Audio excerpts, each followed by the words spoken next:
धन्यवाद छ। पृथ्वी जयन्ती तथा एकता दिवसको उपलक्ष्यका साथै यो स्मृति प्रतिष्ठान स्थापना भएको दिवसको कार्यक्रममा पाल्नुभएका प्रमुख अतिथिज्यू र स्मृति प्रतिष्ठानका महासचिव तथा कार्यवाहक अध्यक्षज्यू र स्मृति प्रतिष्ठानका सम्पूर्ण पदाधिकारीहरू सदस्यहरू अरू अब पाल्नुभएका विभिन्न महानुभावहरू सबैमा मेरो नमस्कार छ। धेरै लामो त बोल्दिनँ होला, तर के भने आज पृथ्वी जयन्ती एकता दिवस भएको हुनाले गर्दाखेरि पृथ्वीनारायण शाहको बारेमा केही बोल्नु पर्यो। मैले पृथ्वीनारायण शाह को हुन् भन्ने कुरा शाह भनेको नेपाललाई एकीकरण अभियान सुरु गर्ने अभियन्ता हुन्। उनीले नै आफ्नो गोर्खा राज्यबाट अनि आएर बिस्तार आएर भनौँ अब काठमाडौँ, ललितपुर, भक्तपुर इत्यादि एकीकरण गर्दै आए र अनि एकीकरणको सिलसिलामा धेरै झमेला पनि बोक्नु पर्यो। उहाँले सफलता पनि प्राप्त भयो, विफलता पनि प्राप्त भयो कि, तर पनि विफलता प्राप्त गरे तापनि कति नजिकैकन अगाडि बढे। म एकीकरण गर्छु, किन एकीकरण गर्छु भनेर उहाँले भन्नुभयो भने त्यो बेलामा हिन्दुस्तानमा इस्ट इन्डिया कम्पनीको सरकार थियो कि उसको बिगबिगी थियो। इस्ट इन्डिया कम्पनी सरकारले नेपालको बाटो भएर तिब्बत, अहिले चिनको तिब्बत भयो, तिब्बतमा सामान चाहिँ अब ब्रिटिसको सामान, ट्विटको कपडा, ब्यारटको जुत्ता, अब यस्तै विभिन्न सामग्रीहरू महँगोमा बेच्नलाई नेपालको बाटो खोज्यो। अघि अब गोर्खाकै छेउछाउबाट पनि अब बाटो खोज्यो। पृथ्वीनारायण शाहले दिएन। पृथ्वीनारायण शाहले के विचार गरे भने अब यो अङ्ग्रेजले हाम्रो हिमाली राज्य 2200, 2400 इत्यादि राज्य, 12 ठकुरा इत्यादि राज्यहरू छ, यो एकीकरण भएन भनेदेखि त अब अङ्ग्रेजले इस्ट इन्डिया कम्पनी सरकारले भारतलाई जसरी क्वाप्प खायो त्यसै गरी शासन गर्छ भनेर पृथ्वीनारायण शाहले अभियान नेपाल एकीकरण अभियान सुरु गरे है। एकीकरण यो चाहिँ म युनिफिकेसन भन्छु, कतिपय अध्येताहरूले एक्सपेन्सन पनि भन्छ, तर म चाहिँ एक्सपेन्सन होइन युनिफिकेसन भन्छु। युनिफिकेसन किन त भन्ने कुरा म एकछिनमा आउँछु। र यसरी उनले एकीकरण गर्दै गर्दै अब हामी सबैलाई थाहा छ काठमाडौँमा इन्द्र जात्राको दिनको कुरा भयो कि, लामो कुरा नगरौँ। त्यसपछि अब ललितपुर भयो अथवा कीर्तिपुर, तीनचोटीमा बल्ल सहर गऱ्यो, त्यसपछि भक्तपुर सहर गरिसकेपछि उनले सम्मत 1826 को मङ्सिर 1 गतेका दिन उनले नेपाल भनेर, नेपाल राष्ट्र भनेर घोषणा गरे। उनी गोर्खाका राजा थिए नि त, होइन, तर गोर्खाका राजाहरूले गोर्खा राष्ट्र भनेनन्, उनले नेपाल राष्ट्र भनेर सम्मत 1826 को मङ्सिर 1 गते घोषणा गरियो। धेरै किताबमा पनि लेखिएको छ। अनि उनले अब समावेशीकरण युनिफिकेसन गर्दै लगे उनले त्यहाँबाट। अनि अब भक्तपुरबाट पूर्वतर्फ जाँदै जाँदै जाँदै भनौँ अब किराँत प्रदेश, अब माझ किराँत, पल्लो किराँत इत्यादि पुर्याएर टिस्टासम्म गरे। अब मैले अहिले भनेको चाहिँ के भनेदेखि उनले एकीकरण गरे भनेको चाहिँ जब किपट, पल्लो किराँतको किपट जुन लिम्बूहरूको बस्ती थियो त्यहाँ बस्ती गर्दाखेरि धेरै लडाइँ पनि भयो। भनेपछि पृथ्वीनारायण शाहले एकीकरण गरौँ न, अङ्ग्रेजले तपाईँलाई पनि खान्छ हामीलाई पनि खान्छ र नेपालमा समावेश एकीकरण हुनुहोस्। र अनि किपटले, लिम्बुवानहरूले जे गरिआएको भाषा, धर्म, संस्कृति, पूजा आजा, चालचलन तपाईँहरूकै गर्नुहोस् न। र अनि किपटको पैसा पनि, मालपोत पनि तिर्नु पर्दैन, तिर्नु पर्यो उठाउने भए तपाईँले नै लिम्बूको क्षेत्रीय अधिकार प्राप्त एउटा बनाउनुहोस्। अनि अब किपटको पैसा उठाउनुहोस्, किपटको लागि अब एकीकरण गरेर चाहिँ नेपाल सरकारलाई बुझाउनु पर्दैन। मैले यो जोड्न खोजेको चाहिँ अब आफ्नो धर्म संस्कृति सबैलाई पालन गरेर चाहिँ पृथ्वीनारायण शाहले एकीकरण गर्न सुरु गर्यो। अब अनि त्यसपछि पूर्वमा चाहिँ अब के अरे दार्जिलिङभन्दा पूर्वको नदी टिस्टा मेचीभन्दा टिस्टा नदीसम्म तब टिस्टा नदीसम्म पुगेपछि अनि उहाँले अब पश्चिमतर्फको काठमाडौँबाट पश्चिमतर्फ 24 राज्यहरूलाई पनि समावेश गर्ने भनेर सुरु गर्नुभयो। तर उहाँलाई चाहिँ अलिक सन्चो भएन। त्यसपछि सन्चो नभएदाखेरि अब रसुवागढीमा गएर उहाँले प्राण त्याग गर्नुभयो। त्यसपछि उहाँका सन्तति बहादुर शाह, राजेन्द्र लक्ष्मी इत्यादिले अनि त्यो सम्हाले एकीकरण गर्ने कुरो सम्हालेर अन्तिममा भनौँ 24 राज्य अनि 22 राज्य, त्यसपछि आएर कुमाऊँ, गढवाल, 12 ठकुराई, 18 ठकुराई सबै गरेर पश्चिममा किल्ला काँगडासम्म पनि पुर्याउनु भयो। हाम्रो जेपी साथीले गाना गाइसक्नुभयो, किल्ला काँगडा पूर्वको टिस्टा पुगेको थियो है। त्यस कारणले यस्तो अभियानतालाई हामीले अब सम्मान गर्नुपर्छ र हाम्रो यो प्रतिष्ठान अब शहीद चिनियालाल सिंह तथा समाजसेवी उषा सिंह स्मृति प्रतिष्ठानको स्थापना भएको दिन पनि यही पृथ्वी जयन्तीकै अवसरमा स्थापना भएको संयोग। त्यस कारणले यो संस्था पनि भनौँ राष्ट्रियताप्रति ओतप्रोत भएको जस्तो मलाई लाग्दछ। र अब पृथ्वीनारायण शाहले आफ्नो भनौँ अब सास चाहिँ बन्द गर्नुभन्दा अगाडि दिव्य उपदेशहरू दिएका थिए, जुन चाहिँ हाम्रो महासचिवज्यूले पनि स्वागत भाषणमा भनिसक्नु भएको छ। विभिन्न कुराहरू गर्नुभएको छ है। अब स्वदेशी उद्योग खत्तम गर्छ, विदेशीलाई चाहिँ ल्याउनु हुँदैन नेपालमा पनि भन्नुभयो है।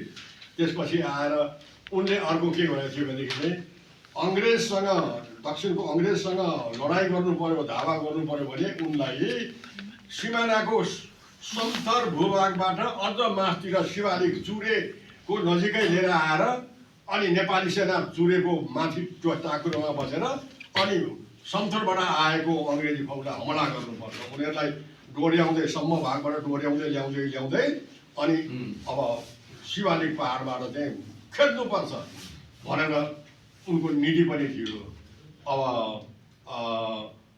चाहिँ के अरे मकवानपुर गढी इत्यादिमा हमला गर्दाखेरि पनि त्यही नीति दिए पृथ्वीनारायण शाहको फौजले अघि हुँदा त अब दक्षिणबाट किल्लकको फौज उत्तर बढिरहेको अनि माथि टाकुरोमा नेपाली फौज बसेर अनि ढुङ्गामुढा गर्ने हुँदा जङ्गलमा जहाँ बारुलाको गोलो थियो त्यो अङ्ग्रेजको फौज आउन लागेको भने बारुलाको गोलो फोडिदिएर पछि त एकदम बारुलो गएर उनीहरूलाई सिए अङ्ग्रेजको फौजले। अनि लखेटेर जाँदाखेरि चाहिँ सिस्टममा परे, ओ नेपालको झार पनि पोल्दो रहेछ, यहाँ त नेपालको किराले पनि पोल्दो रहेछ भनेर अनि उनीहरू हार गरेर फर्केर गए, कति बन्दुक पनि छोडेर गए। यस्तो रणनीति अपनाएका थिए है। अनि अर्को अब उक्ति मध्येमा धेरै उक्ति छ। अब त्यसमा 2-3टा उक्तिमा मात्रै म जान चाहन्छु है। अब हाम्रो महासचिवले भन्नुभयो अब नेपाल 2 ढुङ्गा बिचको तरुल। अब पृथ्वीनारायण शाहले उपदेश दिएका थिए कि दक्षिणको महाराज बहुतै चतुर छ है, उसँग सावधान रहनु। उत्तरको बादशाहसँग पनि घा गर्नु भनेको मित्रता गर्नु भनेको थियो। त्यस कारण अहिले पनि यो उनको उक्ति अहिलेसम्म पनि सान्दर्भिक भएर आइरहेको छ। हाम्रो महासचिवले भनिसक्नुभयो कि नेपाल चाहिँ यस्तो छुरीको धारमा परेको छ, छुरीको धार मध्येमा उत्तरतर्फ अलिकति चिप्लियो, चिनतर्फ चिप्लियो भने दक्षिणकोले एकदम मारुला जस्तो गर्छ। दक्षिणतर्फ अलिकति चिप्लियो भनेदेखि अनि उत्तरको चिनले पनि अहिले नेपाललाई कर्के आँखाले हेर्छ। त्यस कारणले यो छुरीको धारमा रहेको छ नेपालको, खास गरेर नेपालको सिमाना। त्यसैले एकदम सतर्क हुनुपर्छ र हाम्रो नेपालको भू राजनीति यस्तो छुरीको धारमा हिँड्नु परेको हुनाले गर्दाखेरि असंलग्न परराष्ट्र नीति अपनाउनुपर्छ भनेर राजा महेन्द्रले नै सुरु गरेको यो अहिलेसम्म पनि भएर आइरहेको छ अघि। त्यस कारणले अब अर्को म धेरै लामो नबोलिकन हाम्रो महासचिवले घुसको सम्बन्धमा उल्लेख गर्नुभयो। पृथ्वीनारायण शाहले घुस खानिया र लिना दुवै दोषी हुन्, यी देशका महाशत्रु हुन्, यिनीहरूलाई कैद सजाय गर्नुपर्छ। हेर्नुहोस् कत्रो सान्दर्भिक कुरो हो। मैले यो किन ल्याएको भने अहिले जेनजीको आन्दोलन भयो भदौको 23 गते खास गरेर अघि किन आन्दोलन भयो त? नेपाल भ्रष्टाचार युक्त भयो। हेर्नुहोस् अब भ्रष्टाचारका नेताहरूले भ्रष्टाचार गर्ने, अनि त्यसपछि अब चुपो लागेर पानीको ओभानो भन्ने, कसैले दोष दियो भने अर्कोलाई दोष दिने, एकदम भ्रष्टाचार युक्त भयो। कि जेनजीले के अनुभव गरे भने मेरो अध्ययन भाइ प्रत्यक्ष जेनजीले के अनुभव गरे भनेदेखि उनीहरू विदेशी सरकार जर्मन, जापान, अमेरिकाले यहाँ छात्रवृत्ति दिएको छ विद्यार्थी पढ्नलाई। त्यो विद्यार्थी पढ्नको निमित्त जेनजीहरूले चाहिँ एप्लाई गरे भने सोर्स फोर्स लगाउने र पैसा दिने मान्छेलाई विदेशी छात्रवृत्तिमा छान्ने, पैसा नदिनेलाई नछान्ने भनेपछि त जेनजी ओहो भ्रष्टाचार आयो। अघि अर्को हेर्नुहोस्, नेपालबाट विदेशमा पढ्नलाई शिक्षा मन्त्रालयमा नो अब्जेक्सन लेटर लिनुपर्छ, अनि पछि मात्रै विदेशी युनिभर्सिटीले भर्ना गर्छ। त्यो नो अब्जेक्सन लेटर लिनको निमित्त चाहिँ पैसाको चलखेल 500-700, 1000, 1500 दियो भने मिल्ने, नभए उता अड्काइदिने जेनजीले अनुभव गरेको है। अनि त्यसपछि चाहिँ नागरिकता प्रमाणपत्र लिन गयो भने 4 दिनपछि आउनुहोस् न भनेर भन्यो। कोही मान्छेलाई गएको छ पैसा दियो भने, टेबल मन्त्रीबाट पैसा दियो भने तुरुन्तै नागरिकता प्रमाणपत्र पनि दिने, पैसा नदिने 4-5 दिन पर्खनु पर्ने भयो। पासपोर्ट लिनलाई पनि त्यस्तै अवस्था छ। भ्रष्टाचार व्याप्त भयो भनेर जेनजीले नेपालमा भ्रष्टाचार युक्त भयो, यो नेतालाई हटाउनुपर्छ, भ्रष्टाचार मुक्त गर्नुपर्छ भनेर जेनजीको आन्दोलन सुरु भएको त यही नै हो। भ्रष्टाचार विरोधी कुरो हो, त्यो हो नि त।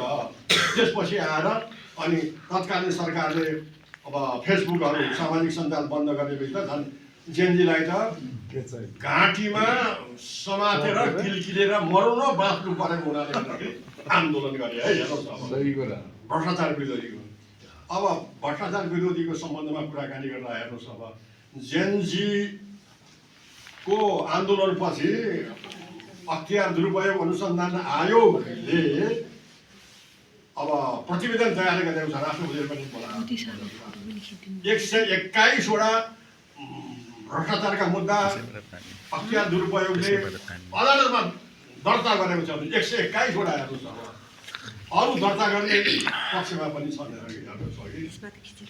अब यो जेनजीले अनुभव गरे। अनि मैले पहिले भने जेनजीले आफूले नो अब्जेक्सन लेटर नपाएको, छात्रवृत्तिमा पाएको, यो चाहिँ प्रत्यक्ष उनीहरूले देखे, प्रत्यक्ष आफूले भोगे, आफूले पैसा दिए चाँडो हुने नभए नहुने हो कि अप्रत्यक्ष चाहिँ पनि उनीहरूले भोगेका थिए। के भोगेका थिए भन्ने भन्दाखेरि चाहिँ कुनै देशमा राजदूत जित्नुपर्ने भने उसका जेनजीहरूको मध्येमा बाबु अथवा दाजु एकदम योग्य भनौँ न, चीनको लागि धेरै योग्य, तर त्यो योग्य व्यक्तिलाई राजदूत नियुक्ति नगरिकन पैसाको चलखेलले 2-4 करोड दियो भनेदेखि जान्दै नजानेका कुरा मान्छे, जन्दै नजानेका मान्छेलाई पनि अब राजदूत नियुक्ति गरेको।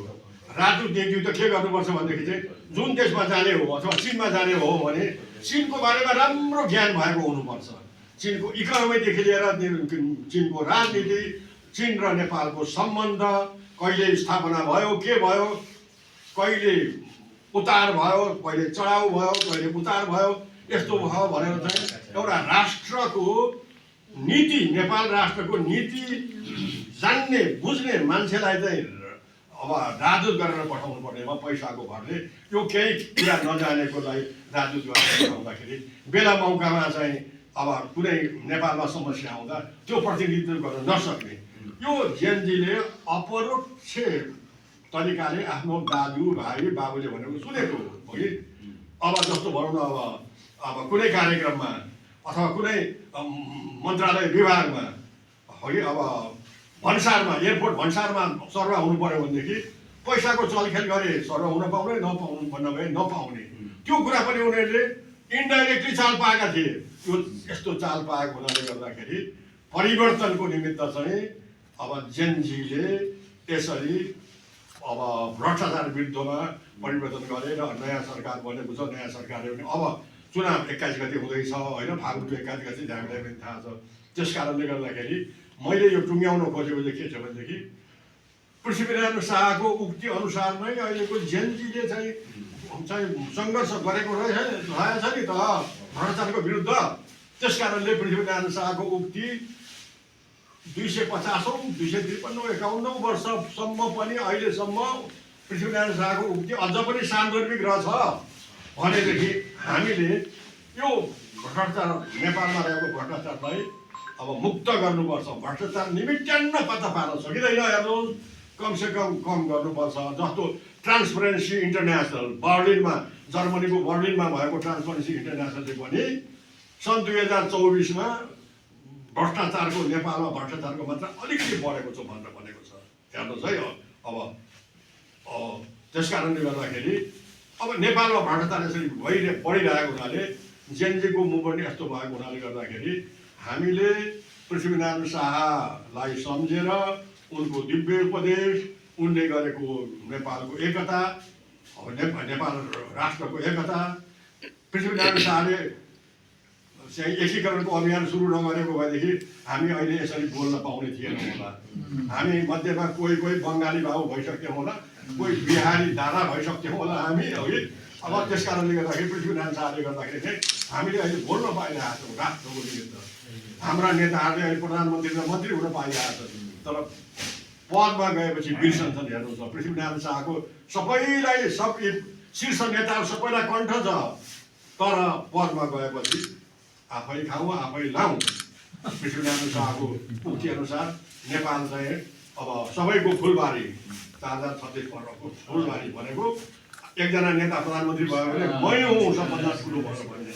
त्यस कारण पृथ्वीनारायण शाहको उक्तिलाई मनन गर्दै हामीले पनि अगाडि बढौँ, हामीले पनि देशलाई अगाडि बढाउनलाई गजगच्याउँ, नेताहरूको कानमा पनि पुर्याउँ, नेताहरूले चिम्म गरेको कुरोलाई भ्रष्टाचार नगर भनेर भन्नु पर्यो। र हामीले जेनजीलाई पनि अब खबरदार गर्नु पर्यो। जेनजी पनि 4-5वटा खेमामा कहाँ बाँडिसक्यो अरे। जेनजीले गरे जुन सुरुमा 23 गते गरेको अभियान अनुसार तपाईँहरूले भ्रष्टाचार मुक्त गर्नुहोस्, तपाईँहरू चाहिँ अब चुनावमा अगाडि बढ्नुहोस्। र अनि अझ मैले त के भन्नु मन लाग्यो भने जेनजीलाई कुनै के अरे बम भन्ने एउटा केटी मान्छे छन् नि, उसँग चाहिँ अलि भेट भएको छैन, दुईजना अरूसँग भेट भएको छ। म त उसलाई के भन्नु मन लाग्यो भनेदेखि तपाईँहरू 21 फागुन 21 गतिको चुनावमा गएर प्रचार गर्नुहोस्। तपाईँहरू अब पुराना नेतालाई भोट नहाल्नुहोस्। चुनाव हुने बेलामा चुनाव भएको ठाउँमा रानो ढालेर, खसी ढालेर, कुखुरा ढालेर भोज नखुवाउनुहोस्। चाहिँ भोटरलाई खुवाउनु भयो भने हामी ठिक मान्दैनौँ भनेर तपाईँहरूले 4-5 किलोमिटरसम्म भोज खुवाउनु नपाउने प्रबन्ध गर्नुहोस्। राति तराईमा नेताहरू गएर पैसा बाँड्ने, हजारको नोट लोग्ने मान्छेलाई बाँड्ने, स्वास्थ्य मान्छेलाई साडी दुपट्टा इत्यादि बाँड्ने भनेर तपाईँहरूले रोक्नु पर्यो। जेनजीले समयमै रोक्नुहोस् पहिलेबाट, नभए तपाईँहरूको अभियान सफल हुँदैन भनेर भन्नेवाला छु। र हामीले पनि यो कुरो हामी यहाँ जम्मा जति 40-50 जना जतिजना जम्मा भएका छौँ, हामीले पनि यो कुरा गऱ्यौँ भने आउँदो चुनावमा एउटा स्वच्छ सरकार बन्यो भने हामीले पनि सुख पाउँछौँ, हाम्रा छोरा नातिले पनि सुख पाउँछन्। त्यस कारणले यही कुरा म अपिल गर्दै फेरि पनि अब पृथ्वीनारायण शाहको एकता दिवसको उपलक्ष्यमा म उहाँलाई स्मरण गर्छु। र हाम्रो यो स्मृति प्रतिष्ठानले यस्ता राष्ट्रिय कार्यक्रम अझ अगाडि बढ्न सकुन् भन्ने कामना गर्दै म सबैसँग बिदा हुन्छु। धन्यवाद, नमस्कार।